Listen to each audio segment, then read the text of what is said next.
News point लेकर हाजिर हूं मैं राजीव। दोनों हाथों में लड्डू रखना मुश्किल काम है दोस्तों, लेकिन नरेंद्र मोदी शायद इस कला में भी माहिर हैं। जी हां, सही सुना आपने। दोनों हाथों में लड्डू रखना तो मुश्किल काम है, लेकिन नरेंद्र मोदी शायद इस काम में भी माहिर हैं।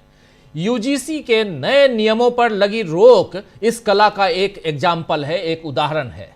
वैसे तो फैसला सुप्रीम कोर्ट का है, यूजीसी यूनिवर्सिटी ग्रांट कमीशन उसकी चर्चा यहां कर रहा हूं, और सुप्रीम कोर्ट का फैसला है जिसने आज एक सुनवाई में यूजीसी गाइडलाइंस पर रोक लगा दी है।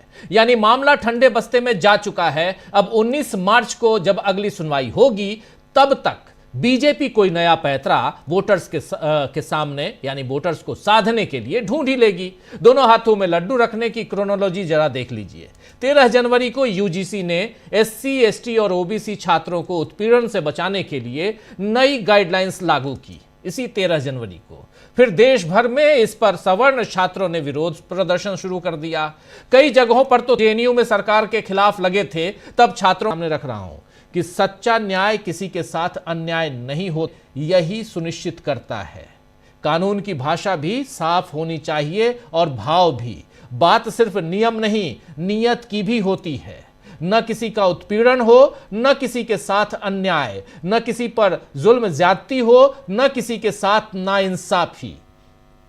यह बात यहां अखिलेश यादव लिख रहे हैं। खैर, अब माननीय न्यायालय का फैसला तो लोग इंसाफ का इंतजार कर रहे हैं। उनका फैसला है तो लोग अब इंसाफ का इंतजार करेंगे ही। लेकिन दलितों की मसीहा कहे जाने वाली मायावती ने बिना देर किए बीजेपी का साथ किस तरह दिया है, उनके ट्वीट से जरा समझ लीजिए। यहां भी थोड़ा सा उस क्रोनोलॉजी को समझने की कोशिश कीजिए। मायावती क्या लिख रही हैं? विश्वविद्यालय अनुदान आयोग यूजीसी द्वारा देश के सरकारी व निजी विश्वविद्यालयों में जातिवादी घटनाओं को रोकने के लिए जो नए नियम लागू किए गए हैं, जिससे सामाजिक तनाव का वातावरण पैदा हो गया है, ऐसे वर्तमान हालात के मद्देनजर माननीय सुप्रीम कोर्ट का यूजीसी के नए नियम पर रोक लगाने का आज का फैसला उचित। सुन लिया आपने? इसके आगे भी है। जबकि देश में इस मामले में सामाजिक तनाव आदि का वातावरण पैदा ही नहीं होता अगर यूजीसी के नए नियम को लागू करने से पहले सभी पक्ष को विश्वास में ले लेती और जांच कमेटी आदि से भी अपर कास्ट समाज को नेचुरल जस्टिस के अंतर्गत उचित प्रतिनिधित्व दे देती। सुन लिया आपने? ये बातें सुनने में तो अच्छी लगती हैं दोस्तों कि यूजीसी को सभी को विश्वास में लेना चाहिए था, लेकिन मोदी सरकार में कब कोई फैसला सबको भरोसे में लेकर हुआ है जो अब होता।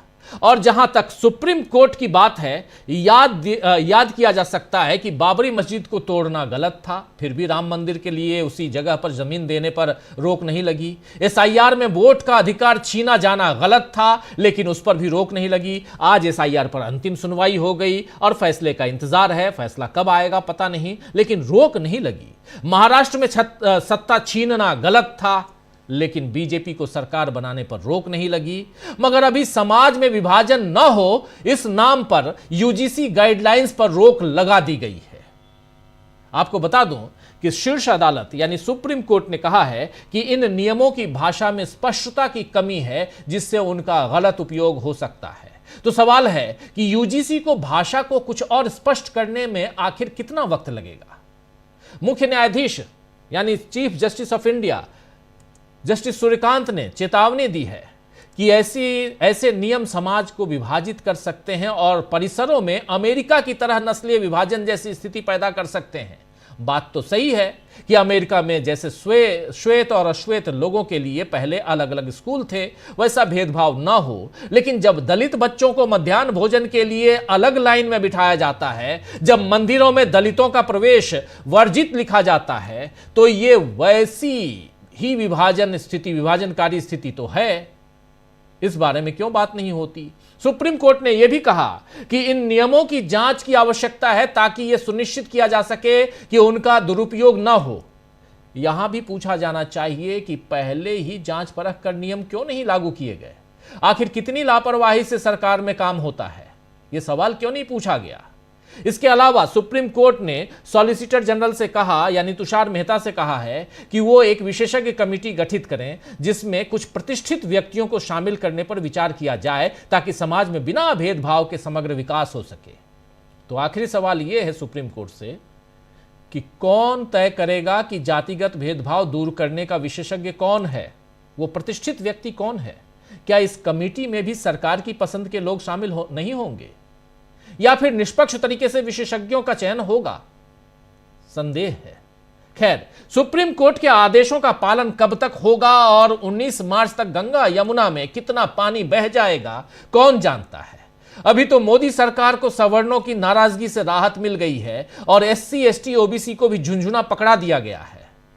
आगे 19 तारीख का इंतजार है, 19 मार्च का, और उसी मार्च के महीने में चुनाव चरम पे होगा। चुनाव की घोषणा हो चुकी होगी 5 राज्यों में, जिसमें असम, पश्चिम बंगाल, केरल, पुदुचेरी और तमिलनाडु। और उस समय सुनवाई होगी, उससे पहले जो हो गया आप देख रहे हैं।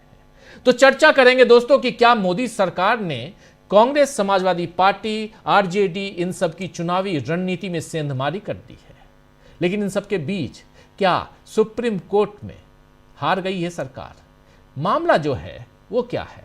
यूनिवर्सिटी ग्रांट कमीशन यानी UGC ने ये नियम 2019 में दायर उस जनहित याचिका के बाद बनाए थे जिसे रोहित वेमुला और पायल तड़वी की माताओं ने दाखिल किया था।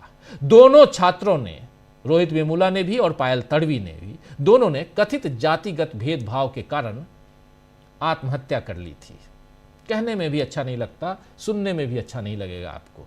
2025 की शुरुआत में सुप्रीम कोर्ट ने केंद्र से कहा था कि वो यूनिवर्सिटीज के जितने भी कॉलेजेस हैं उसके कैंपस में जातिगत भेदभाव से निपटने के लिए एक मजबूत और प्रभावी तंत्र बनाए। कई लोगों के सुझावों के बाद और सुप्रीम कोर्ट के आदेश के बाद UGC ने 13 जनवरी 2026 यानी अभी से 13 दिन पहले ये नए नियम अधिसूचित कर दिए, जिससे 2012 के नियम निरस्त हो गए।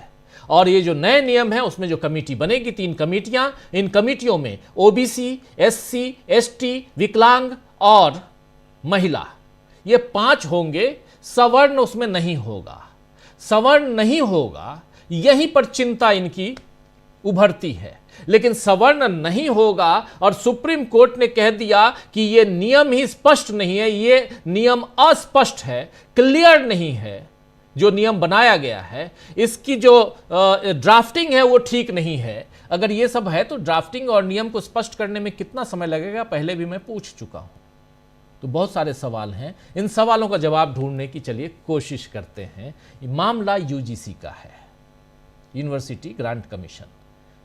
अभी नारे लग रहे थे, भगवाधारी नारे लगा रहे थे, सोशल मीडिया पे काफ़ी वायरल है, डैश डैश डैश तेरी कब्र खुदेगी। किसी ने पूछा, किसी ने कहा, किसी ने आरोप लगाया, किसी ने नहीं। चलिए